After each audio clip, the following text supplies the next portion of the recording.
changing this a little bit. Sorry about that. Okay, so that's a little bit difficult.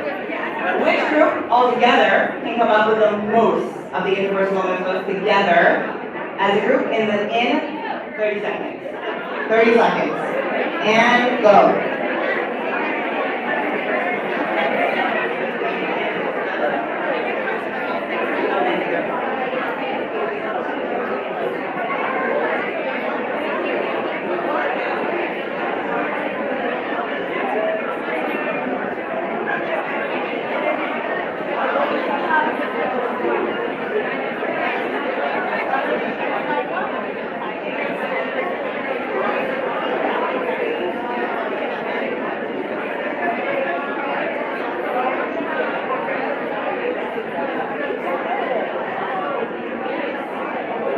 All right, 10, 9, 8, 7, 6, 5, 4, 3, 2, 1. All right, let's hear from one representative of each group. How many you got? 15. All right, over there. 15 in the back, over there. On the right. What number? 10. Okay. 42. All right, anybody higher than 42? Please. 60. 613. 613. Okay? Oh, you did not catch that. Don't have enough sleep on me, so what was that? Sorry? Was that 613 as well? Okay. Did anyone get more than 42? Okay. We have a winner. Nice. That's pretty amazing.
Ladies, you want to finish off, you want to go to the how, and I think you're going to be excited about this.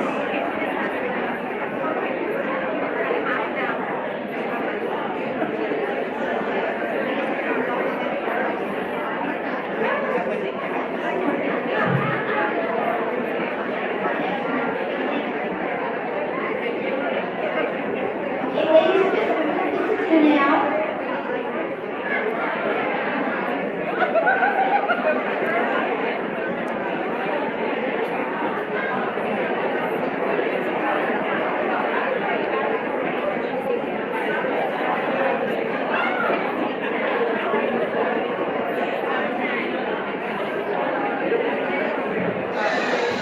Everyone, please have a seat to finish up so you don't have to stay here all night.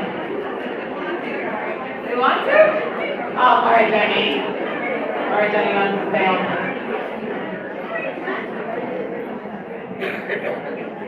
If anybody wants more food, now's a good time to take it. We're going to start describing that how of how we're going to turn it into our best selves.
we start, let me just point out, this is our logo, beautifully made by Chevy Gobaker. When it's dark, you can see the colors better, but at the bottom it says, Elokai Neshama Shenasat Havi. My God, my personal God, Elokai Neshama Shenasat Havi, the neshama that you gave to me. Our job is to live with that neshama, to build, to be driven by that neshama, and to do everything we can to become that person who is living carbonated, passionately, enthusiastically, joyously, self-expressed, happy, loving, caring, and that's part of the language that we want to create in this community. So now, we're going to talk about how we're going to do it. Okay. The idea is, and we have handouts that we're going to give. Do you have them already? We're going to be giving you a handout when you leave. And that handout is going to explain to you what comes next, okay? So here's the idea. Just listen, and then you're going to be able to ask all kinds of questions. So we're going to have a series, a very short series, 5 classes. Those 5 classes are going to lay the foundations for a life of carbonation, a life of tremendous growth. Those 5 classes will each be 3 weeks apart from the following class. So we have one on one day, February 8th is the first one. We're going to give you that handout that will tell you the dates of the 5 classes. Now, why are the 5 classes 3 weeks apart? Because during those 3 weeks, you're going to do what Rav Chatzkel Levenstein was talking about. You're going to work to integrate and practice and try on and wear the ideas and the thoughts that can pull you forward. So this is not one of those things where you have to spend a tremendous amount of time doing something and doing homework and doing this and intense and judging yourself. No. We're going to try on ideas. We're going to start living them out. But you can't do it alone. You can't do it alone. You can never do anything alone. And so I'd like to bring up the idea of borrowing strengths from other people. Some of you have been in a class where we shared this a little bit. Sorry you have to hear it again, but it's worth hearing another time. This has to do with something that happened in the Navi. I'm going to tell you the story and show you how this applies to us. Okay?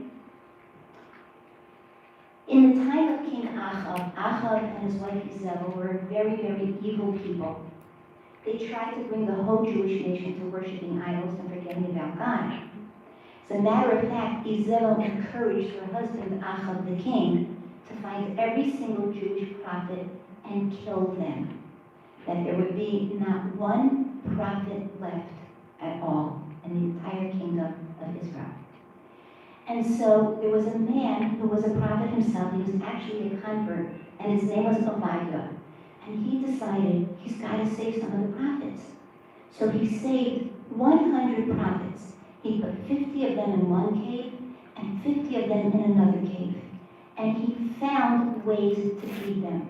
Now, he was a very, very wealthy individual. He actually worked in the palace for Achab.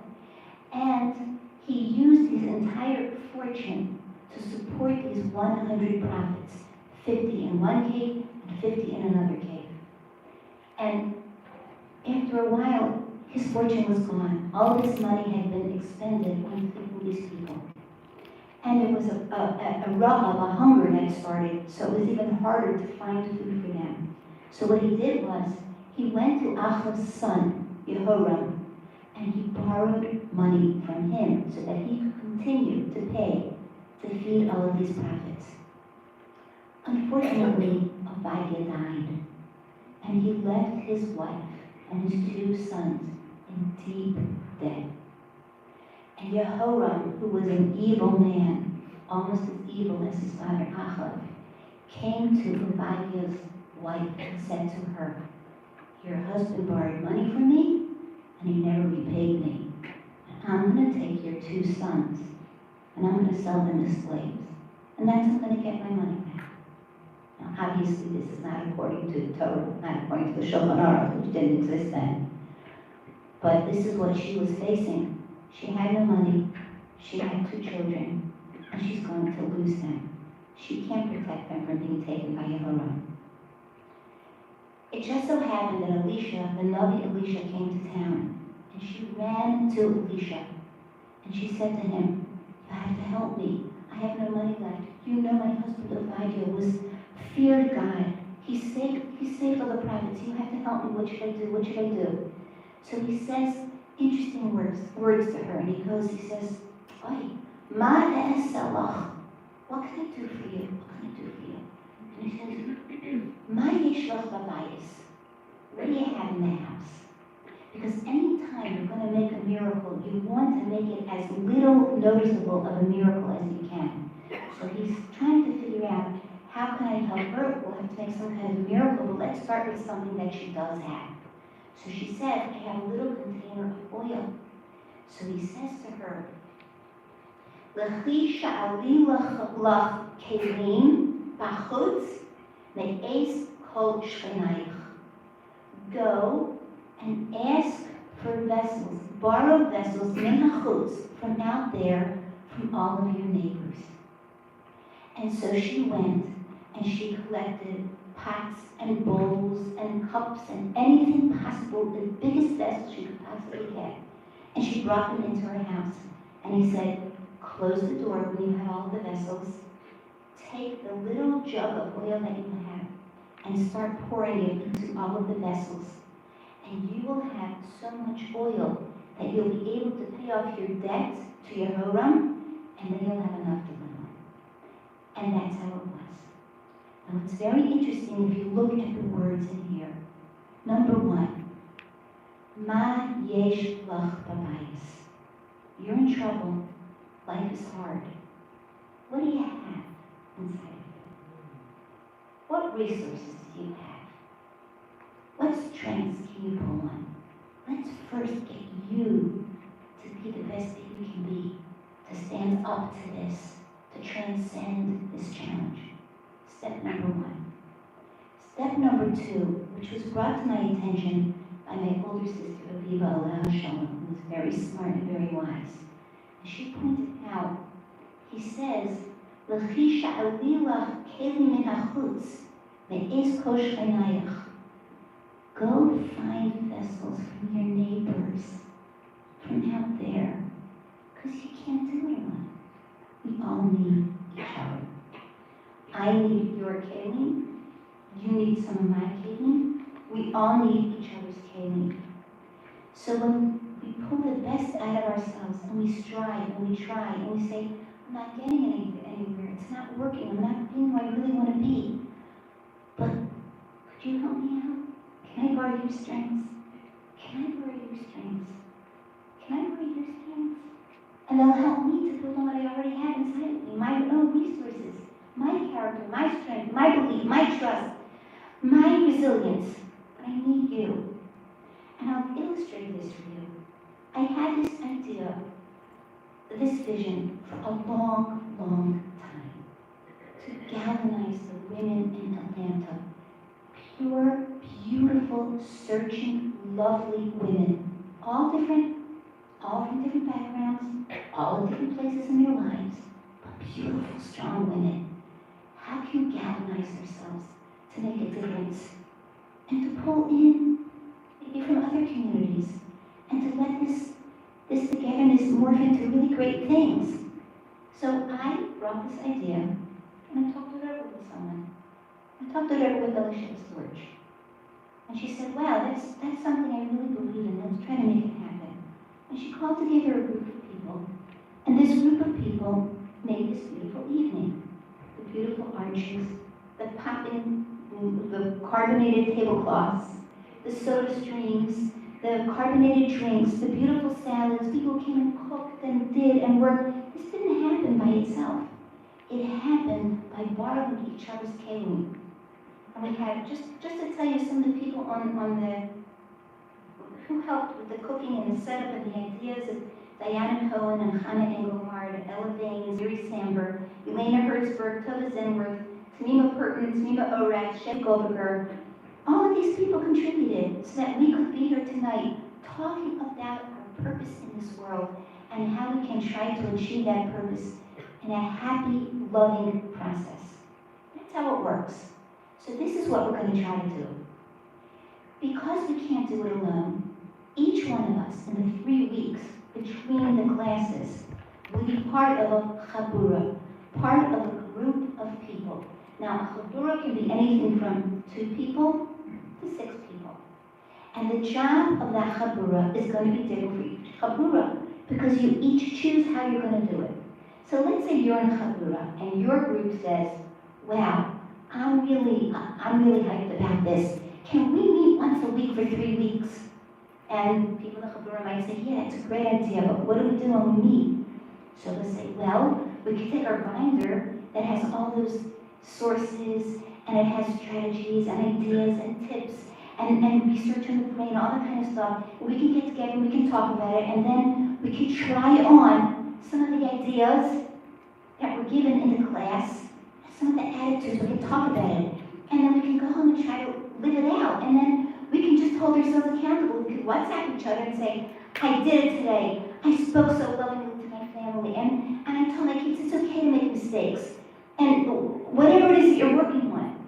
And some people might be in a chavurah, and the chavurah says, we don't want to meet often, it's too hard to get out, so we're just going to WhatsApp, or we're just going to have a phone call, or maybe we'll meet once, or however your chavurah decides to do it, is how you can do it. Now, suppose your chavurah of 2 to 6 people has a problem with something that we said in the classes. Doesn't make sense to me, I find it too pressuring, I resent that, I don't think the Torah really thinks that, how do you know that? Suppose you have problems with it. Or suppose you have problems implementing this in your life. So then we get together. We get together in small groups. A chavurah, or 2 chavurahs, or 3 chavurahs can call me and say, we're having a problem with this. Can we talk about it? And I would jump to talk about it because I would like to talk to every single woman who is seeking to live carbonated. I'd love to talk to every single one of them. So for me to come to your chavurah and we talk about it and work it out and dig into it and integrate it and come up with ideas and borrow each other's vessels, borrow each other's kalim, and inspire each other to really integrate this into our lives. So we're starting small. It's a total of 15 weeks. 15 weeks. Come to a class if you choose to. Get the materials. Hear some ideas. Talk about it a little bit. Go home and decide what your chavurah is going to do. How is our chavurah going to go about making this real in our lives? And then invite me. I would love to come and spend time with you in small groups. And this is just the beginning. Of course, this could morph into something really big. We could get sister cities who would be interested in this. We can have more and more and more chavurahs who are interested in this. And we'll watch ourselves grow. And we'll watch ourselves become people that are more at peace inside, that trust Hashem to be there for us, that believe in His love and feel His cradling and His support, and that He wants us to succeed in our lives. And this becomes the language that is spoken in our community, and it's spoken in our families, and it's spoken in our shuls, and it's spoken in our schools. And we are now a different city. After the 15 weeks are up, we'll talk about, can we continue this in a way that won't be too much of a burden on people, that we can give out information, we can talk about ideas, we can understand more of who we are, we work with each other and support each other, we come back together and do it again. And we bring in more and more people, more teachers, more speakers, more help. We don't know where this can lead us. I believe that we can do something really, really big. And I believe that if we do this together, I'll give you an example. There's a certain carbon called a shlomim. A shlomim is a carbon that you give when you're grateful for something. And one of the kinds of shlomim is called shalmei toda. It is a carbon that you give, and it's thanking Hashem for something. When a person brings a shlomim, they bring the carbon in the Beis HaMikdash, and then they can eat the meat anywhere Yerushalayim, and it's considered a special thing to share it with other people because you're letting everybody know about the gift that Hashem gave you, that He saved you from illness, that He helped you in this way or that way, that your life took a turn for the better and you brought a card to thank Him. And everybody shares it, and it's called, the level of holiness is called kachim. It's holy. So you can't eat it outside Yerushalayim. You have 2 days and a night to eat it. And you got to burn the leftovers because it's holy, it's kachim. You burn them in Yerushalayim. So you got to be in a state of purity. You got to be, if you've touched a dead animal, you've been near a dead person or whatever, you got to go and immerse yourself in the mikvah so that you're tahor before you eat kachim, holy. Here's the interesting thing. When a Shalmei Toda is brought on behalf of an entire community, it is no longer kachim. It is now kache kachim, which means only the Kohanim can eat it, and they can only eat it in the Hazara of the Beis HaMikdash, a certain area of the Beis HaMikdash. They have a shorter time to eat it, and the leftovers have to be burned in the Hazara of the Beis HaMikdash.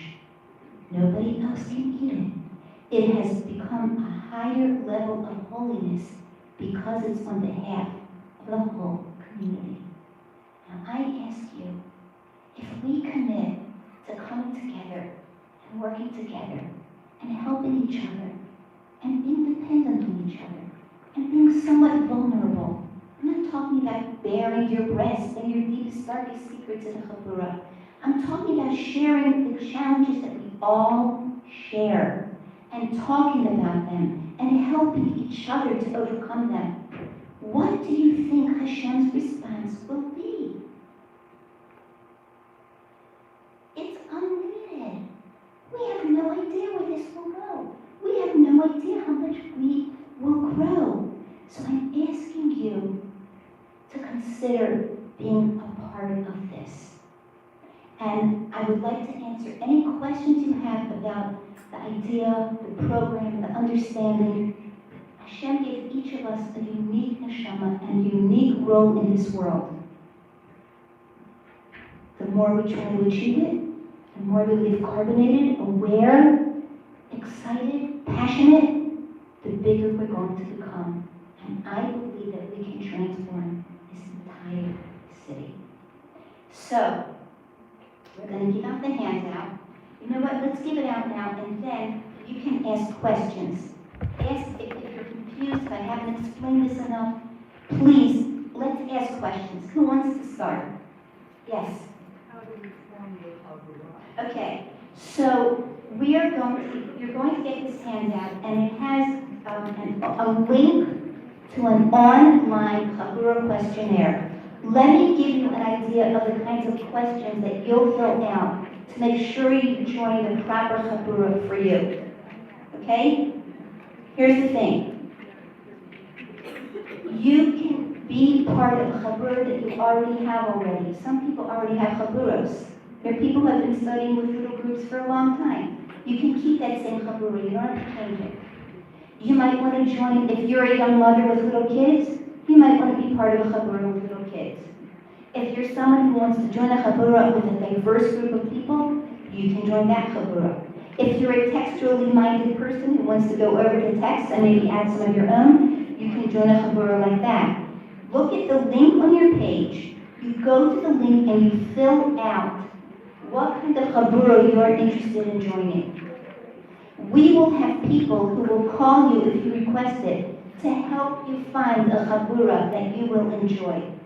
This program, this process has to be tailored to you. We don't want it to feel like a burden. It has to work for you personally.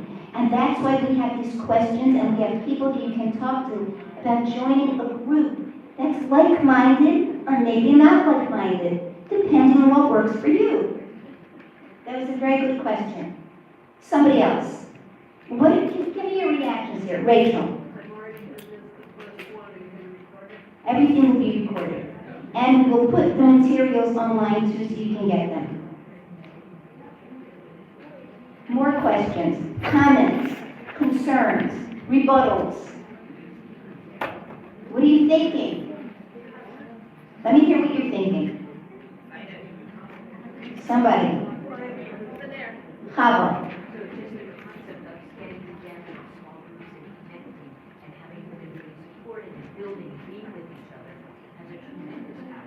Tremendous power, yes.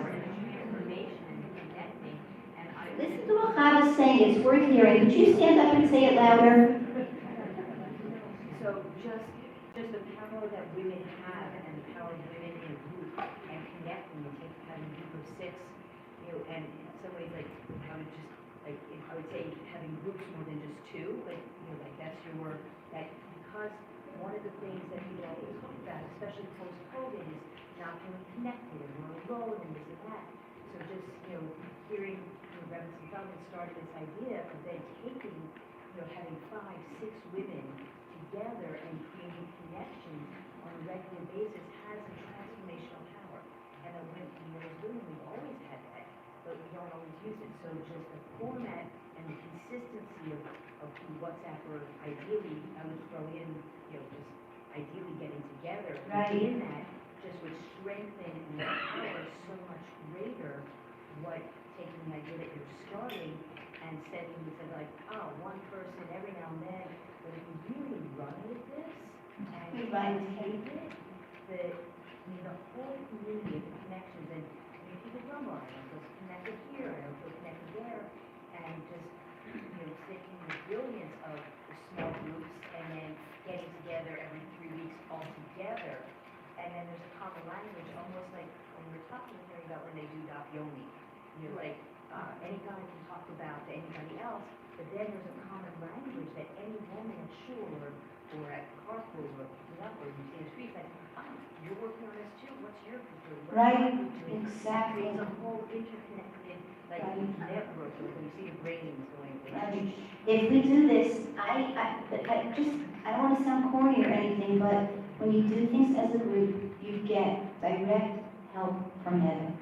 And there's no question about that. That's not me saying it. That's Hashem and what He has taught us. I think you have nothing to lose, everything to gain. Any other questions, any worries, any concerns? Well, like Rav Chatzkel Levenstein said, don't be inspired, get to work. So I think that we can all get to work, and I appreciate your listening, your being here, your willingness, and I'd love to hear from every one of you. Beth. What exactly do you type in and where? It says, Chavurah. can you explain about Yeah. the links? So first of all, there's a link on the handout that was just sent out that it's a Google Doc, it's a Google form. So you'll open that link and it'll, so, yes, I don't understand. I'm gonna explain it to you. Well, the first part, I don't understand if you type in Chavurah questionnaire and put that little at sign, or you No, type in you, this where are we looking? No, this one. Oh, that's an old one. We need one of the new ones. You put in the bit.ly link. It says bit.ly/living carbonated. But even easier than that, Mitzvah Hashem, tomorrow morning, everyone's going to get a follow-up email with just a summary. It'll have a link for you to click, so you don't have to type anything in. So you could look out for that email to come. That's going to be a Google form for you to fill out. It's just a few logistical questions about what you want your chavurah to look like, or if you maybe already have an existing chavurah. I know there was an amazing 3NU Vina program that some people still have chavurahs from. So if you want to hold on to that chavurah, that's totally fine. So there's just a few questions on that Google form that you'll fill out. And then the information will kind of be collected, and you'll see as you fill out the form, it's just Well, the first class, as we see on there, is February 8th, so we would like to have a Chavurah form by February 8th so people can get started. Are you ladies going to be part of this? Are you going to try to make this work in your life?